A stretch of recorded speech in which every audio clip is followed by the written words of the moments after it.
laut banget. Rumput laut campur jamur kuping. Sama mirip-mirip tulang rawan ayam. Enak banget.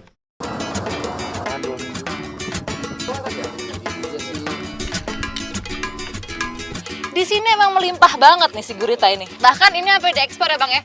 Diekspor sampai ke Jepang loh.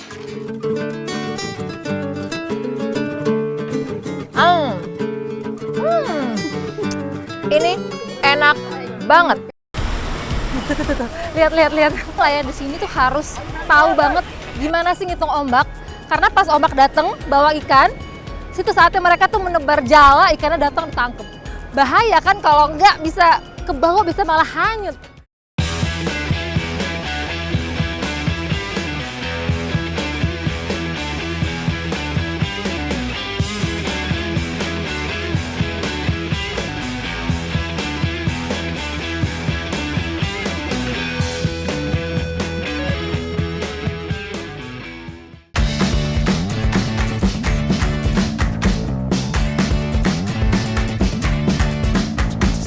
Namanya lomba pasti butuh persiapan, tak terkecuali bagi para sapi di Desa Binangga, Kabupaten Sigi, Sulawesi Tengah. Ini treknya di lapangan Kecamatan Marawola. Katanya sih ini jawara-jawaranya Kabupaten Sigi. Kita mau lihat kayak apa larinya.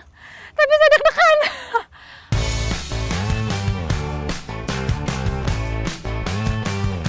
Ini dia para atlet yang sudah siap berlatih. Dalam bahasa Kaili, lomba pacu sapi ini disebut Posi Lumba Japi. Posi Lumba Japi memang sangat mirip dengan pacu sapi sejenis dari Bali dan Madura. Yang berbeda, adu cepat ala Sulawesi Tengah ini yang ditarik yakni gerobak mini beroda yang terbuat dari aluminium. Selain bahan gerobak yang berbeda, joki Posi Lumba Japi berjumlah 2 orang. Joki pertama untuk mengatur arah lari sapi, sedangkan joki kedua berdiri di bagian belakang dan bertugas membawa sapi lari secepat mungkin. Oke.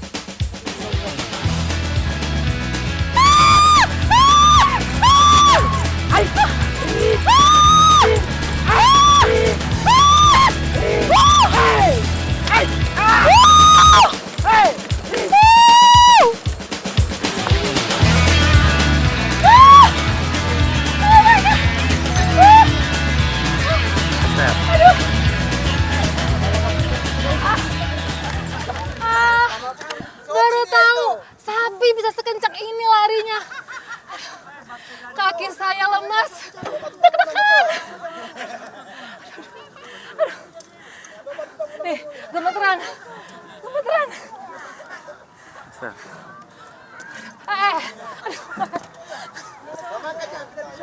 Serius, ini buat saya salah satu olahraga ekstrim.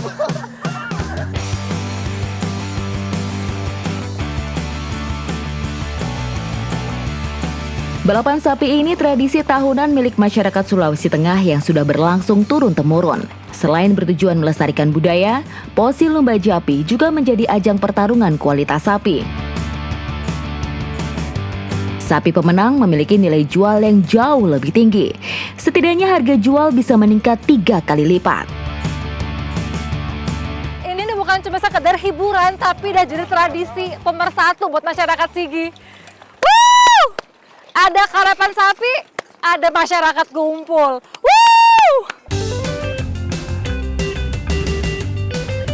Jadi sapi juara dalam adu cepat ada rahasianya ya. Selain latihan rutin, ada beragam metode yang dipakai oleh para pawang untuk menyiapkan sapi mereka sebelum lomba.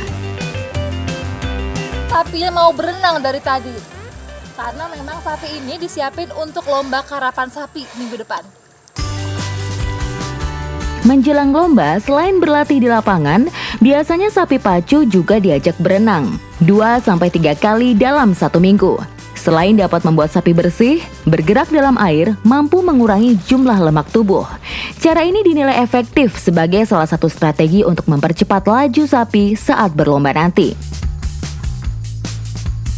Dia harus sering berenang kalau mau karapan buat melatih kelincahan otot kaki-kakinya. Ayo,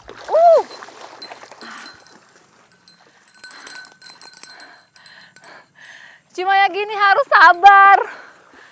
Nggak betah lama-lama di air. Ayo lagi dong. Gini, emang mut-mutan sapi tuh kalau disuruh berenang. Ini sama aja nyuruh mereka sering mandi sebenarnya.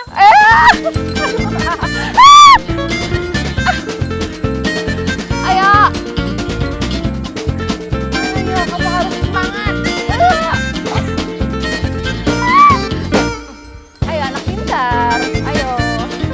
Nyebur ya, nyebur ya.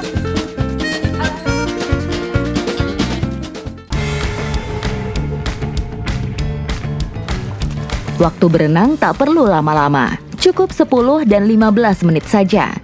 Tetapi sesi latihan unik ini, PETA perlu dijaga agar sapi tidak kelelahan.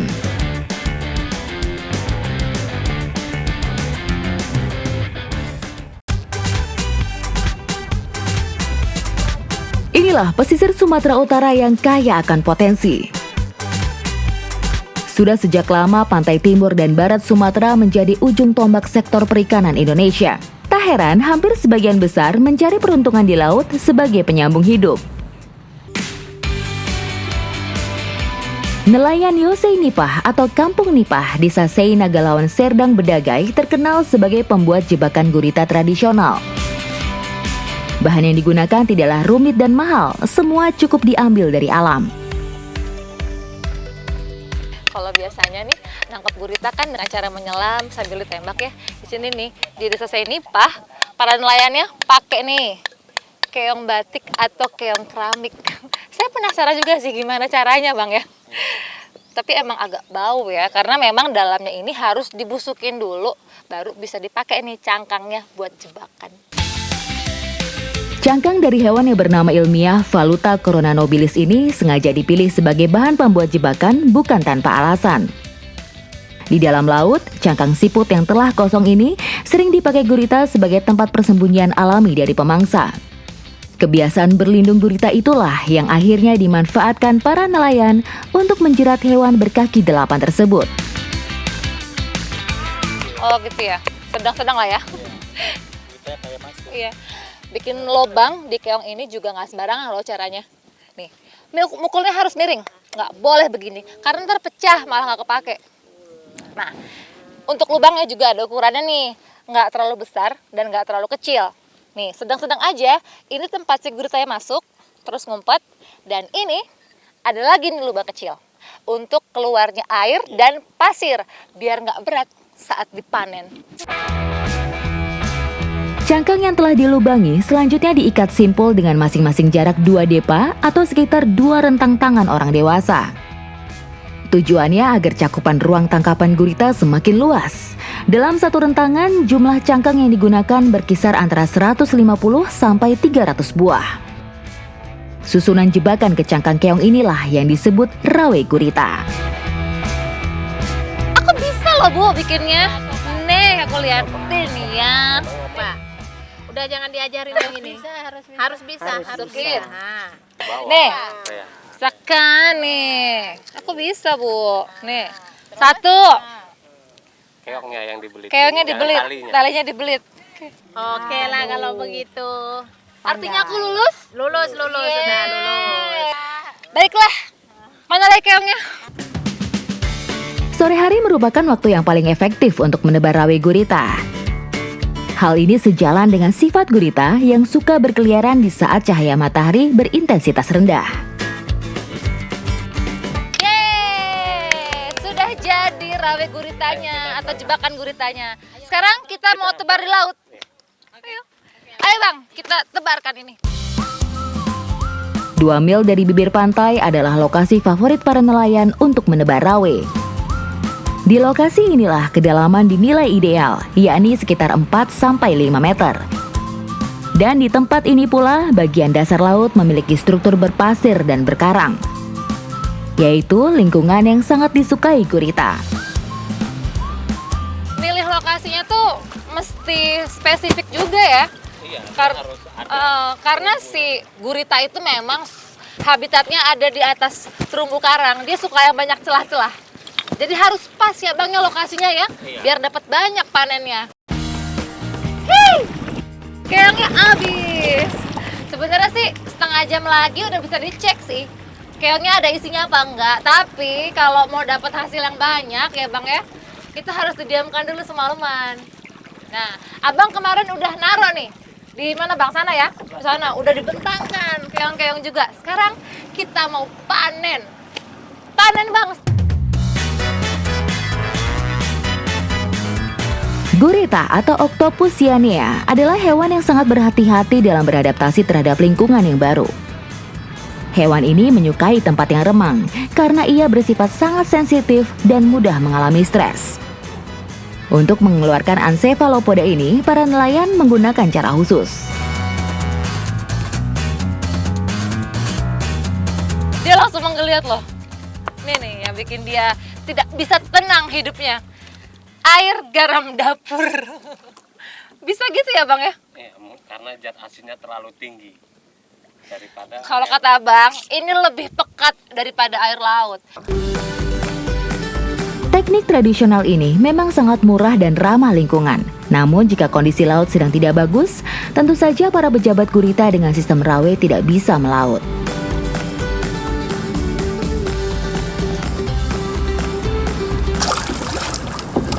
Saya jadi malu nih. Mau ikut-ikut panen malah mual-mual di sini. Jika faktor alam mendukung, alat tangkap rawe gurita dapat dioperasikan 5-6 kali dalam satu hari. Hasil tangkapan tiap harinya mampu mencapai 15-30 gurita. Dapat lagi buruan kita. Gede loh. Di sini emang melimpah banget nih si gurita ini. Apalagi bulan-bulan Juli sampai November. Melimpah banget. Bahkan ini sampai diekspor ya bang ya? Iya. Diekspor sampai ke Jepang loh. Menikmati hasil laut segar adalah kenikmatan tersendiri bagi keluarga nelayan. Siang ini kita pengen masak apa bu? Gulai asam. Kita mau masak gulai asam. Tapi sebelum diolah harus dikeluarkan dulu ini si kantong tinta. Karena kalau nggak dikeluarkan nanti dia akan hitam gulainya. Bukan kuning, tapi gulai hitam. Cita rasa khas Sumatera yang pedas dan asam memang tak bisa dilepaskan dari masyarakatnya, baik yang tinggal di kota besar maupun di ujung pesisir pulau. Tak heran, rempah yang beragam dan memiliki cita rasa yang kuat menjadi ciri dari kuliner kawasan pesisir timur Sumatera Utara ini. Namanya asam blugur, unik nih. Satu buah dipotong-potong tipis-tipis, dikeringkan. Ini nih ya, cuma dikit aja, cuma 2 helai seperti ini.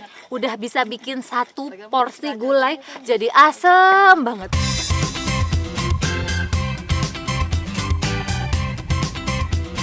Gurita bergerak menggunakan seluruh bagian tubuhnya, menjadikan otot-otot tubuhnya padat dan kenyal. Karena itulah diperlukan proses perebusan yang cukup lama dalam pengolahannya agar daging lunak dan dapat dinikmati. Nantinya semakin matang nih, si gurita dari warna putih berubah jadi merah. Itu artinya matang ya? Bu Jum ya? Ya, itu tandanya gurita masih segar. Daging gurita memang jadi favorit banyak orang, khususnya warga Jepang dan Korea. Selain gurih, kandungan zat besi serta protein yang tinggi menjadi daya tarik tersendiri bagi para penggemarnya. Cantik ya, warnanya rame. Ini nih belum matang nih, apalagi ntar kalau udah matang. Udah warnanya bagus, rasanya enak lagi. Walau kaya manfaat, namun konsumsi hewan laut ini tetap harus dibatasi. Meskipun kaya vitamin dan protein, namun gurita memiliki kandungan kolesterol tinggi yang mampu menyumbat laju peredaran darah. Rasanya enak, manis, ciri khasnya seafood segar, kerasa banget. Mirip cumi ya, cuma ini lebih alot. Jadi pas dikunyah itu kayak juga makan daging ayam, mirip-mirip. Plus bumbu asli Serdang Bedagai nih, asam-asam seger.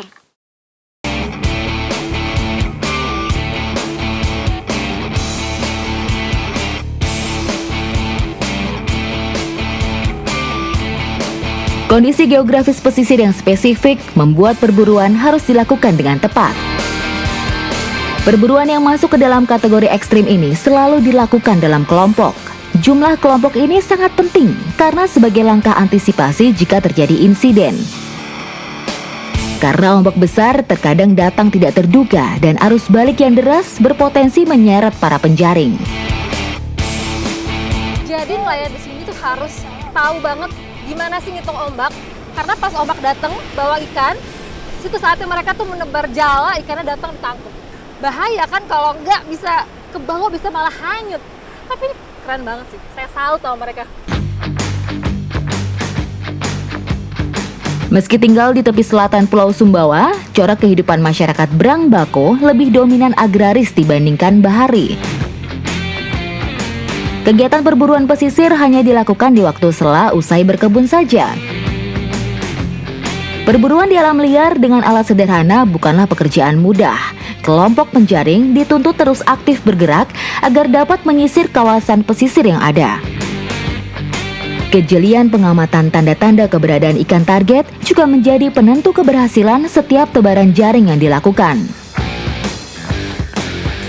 Memang di sini nelayannya tidak satu tempat, terus berburu tidak, mereka berpindah-pindah.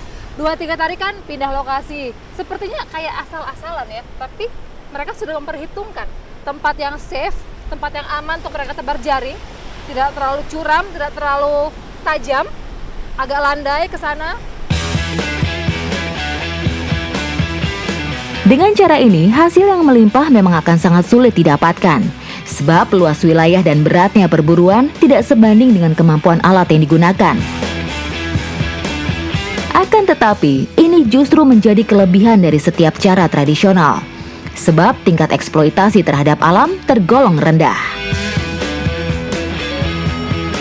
Ikan apa namanya? Serinci. Emang banyak di sini?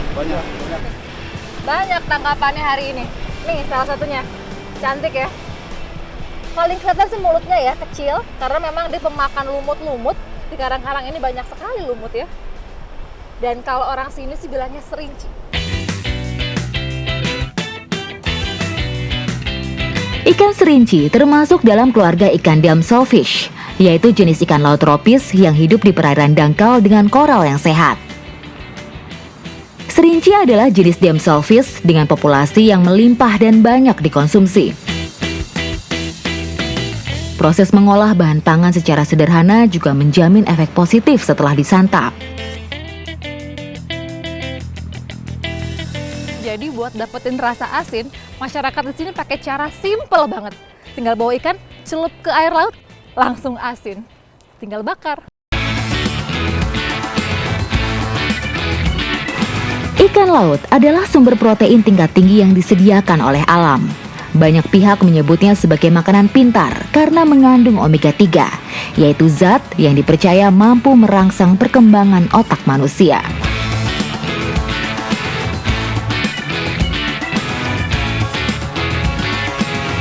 Nelayan di sini juga semakin hari semakin sedikit Pak ya, makin menurun hasil perburuan mereka. Biasanya tangkapan sedikit buat dimakan bersama keluarga, kalau banyak baru dijual. Tapi sekarang untuk makan sehari-hari pun menurun Pak ya, menurun. Jadi memang tangkapan laut sudah semakin sedikit. Tambah Pak.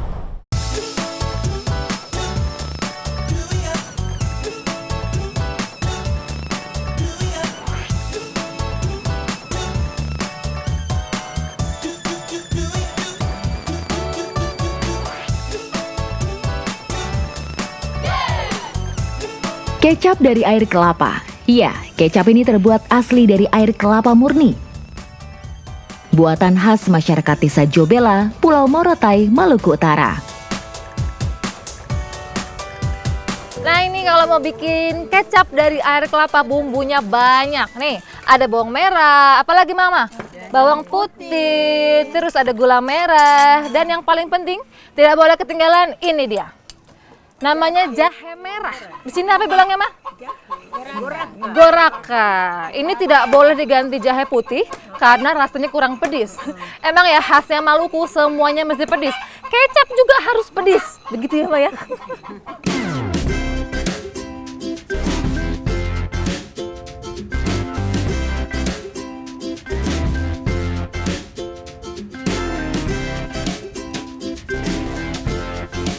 Bumbunya cukup banyak, mulai dari bawang merah, bawang putih, sampai jahe merah dan serai digunakan.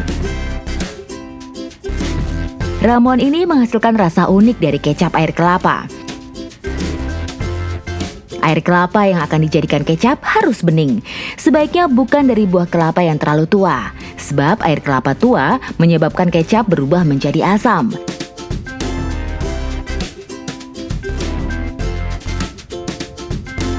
Hasil saringan air kelapa harus segera diolah agar tidak terkontaminasi mikroba.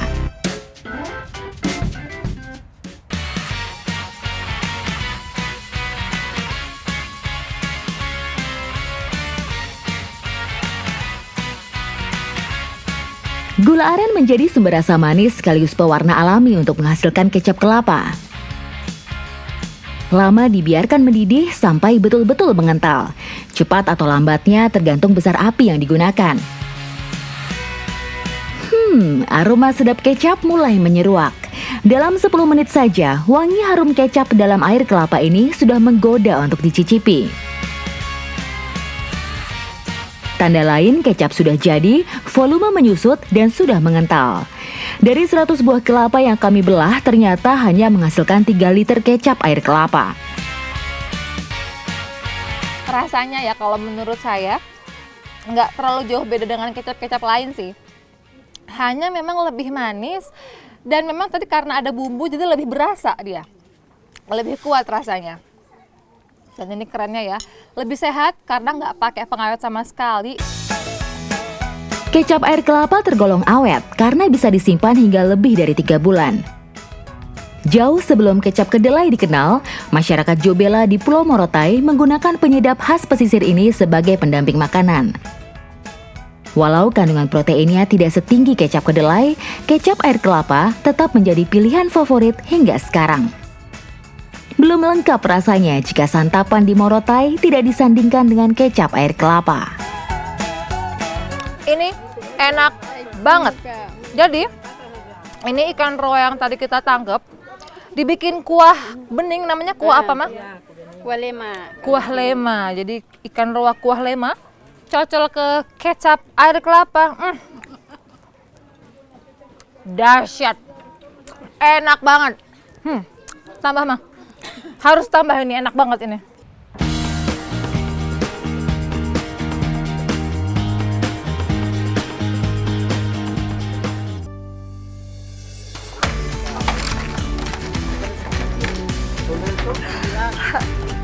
Tada!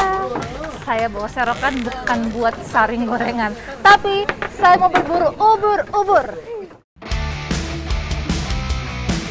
Akhir-akhir ini, Teluk Saleh menjadi pembahasan hangat di berbagai kalangan. Di dunia pariwisata misalnya, Teluk Saleh diyakini sebagai sebuah destinasi bahari terbaru yang menawarkan penawaran berbeda.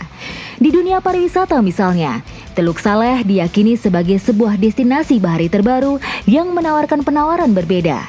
Tak hanya pemandangan Gunung Tambora dan pulau-pulau cantik, istilah akuarium raksasa Sumbawa juga disematkan kepada Teluk Saleh karena kekayaan potensi bawah air yang dimiliki. Kita udah setengah perjalanan nih untuk berburu ubur-ubur. Kenapa? Tuh, saya lihat Gunung Tambora semakin dekat. Memang sih, si ubur-ubur ini suka berpindah-pindah lokasinya. Kadang sana, sana. Cuma kalau sekarang nih lagi rame-ramenya deket Gunung Tambora.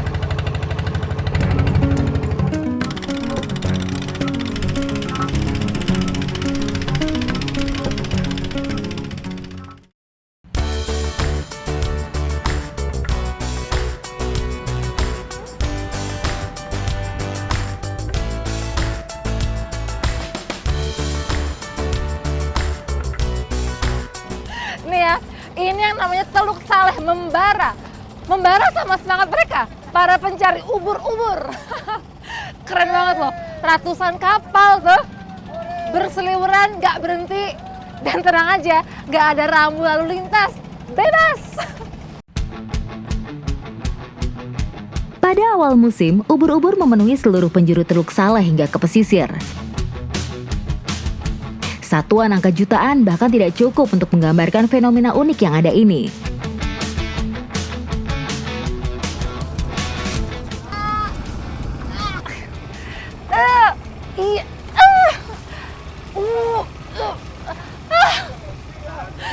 Susah ngambilnya. sekitar 5 atau 6 kilo plus gelombang nih, si perahu goyang-goyang itu susah loh. Tapi mereka tuh kayak nggak ada beban ya, cepet-cepet banget. Amatiran. Saya nggak mau nyerah, saya mau cari lagi yang banyak. Yang menarik, meski perburuan secara kasat mata seperti dilakukan dengan acak, namun masyarakat menerapkan seleksi yang ketat.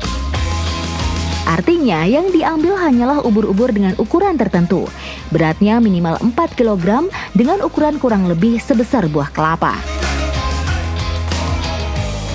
Sebagai komoditas produksi, rata-rata ubur-ubur di Indonesia berada di kisaran angka 100 hingga 500 ton per bulan. Namun pada musim tertentu, perairan Indonesia bisa menghasilkan komoditas ubur-ubur hingga 15.000 ton. Di seluruh dunia, terdapat setidaknya hampir 2.000 jenis ubur-ubur yang ditangkap para nelayan Teluk Saleh adalah jenis ubur-ubur merah atau red jellyfish.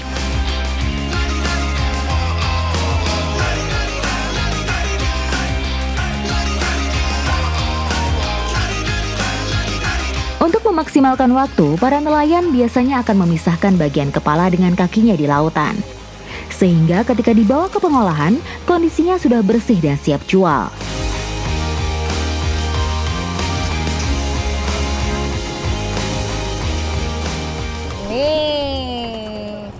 Ini dia jenis yang diburu, ubur-ubur warna merah atau red jellyfish, bukan yang lain.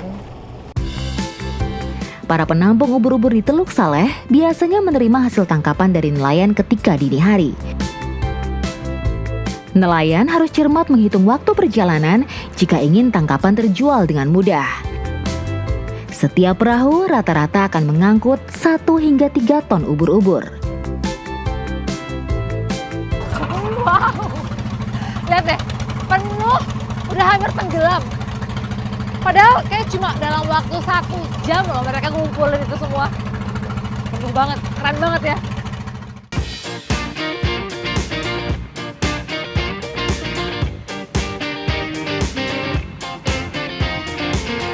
Bagi para nelayan ubur-ubur di Teluk Saleh, waktu untuk memindahkan hasil tangkapan tergolong sangatlah sempit. Itulah sebabnya seluruh perahu nelayan yang merapat akan saling berlomba untuk menyerahkan hasil tangkapan demi menghindari waktu tutup penerimaan. Ubur-ubur yang diterima di pengolahan hanyalah ubur-ubur segar atau tangkapan di hari yang sama.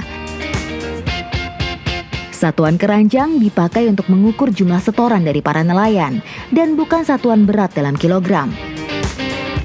Metode pengukuran ini digunakan akibat kandungan air ubur-ubur yang sangat tinggi, yakni hampir 95%.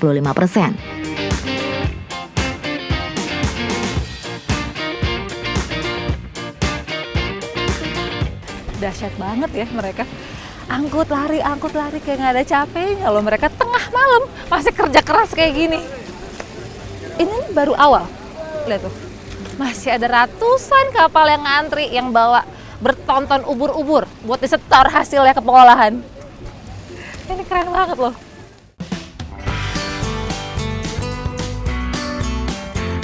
Dalam dunia kuliner, ubur-ubur lebih diposisikan sebagai bahan makanan tambahan. Awalnya disajikan secara tradisional bersama salad, mie, dan juga asinan. Namun dewasa ini, berbagai negara telah menjual ubur-ubur dalam kemasan siap santap. Di Teluk Saleh, olahan yang dibuat masyarakat masih sangat sederhana. Itu pun juga bukan sebagai lauk pauk pokok. Cuma 5 menit di atas api loh. Nggak boleh kelamaan. Karena ubur-ubur ini kan mengandung sangat banyak air. Kalau kelamaan, airnya keluar, dia menciut. Makan ubur-ubur aja.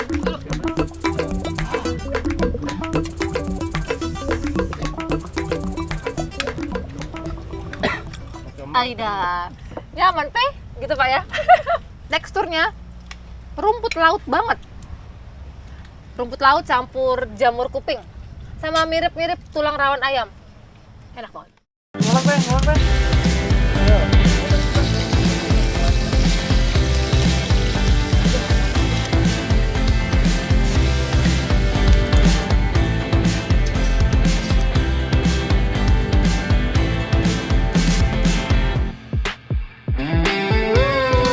Wih, dapat wih. Banyak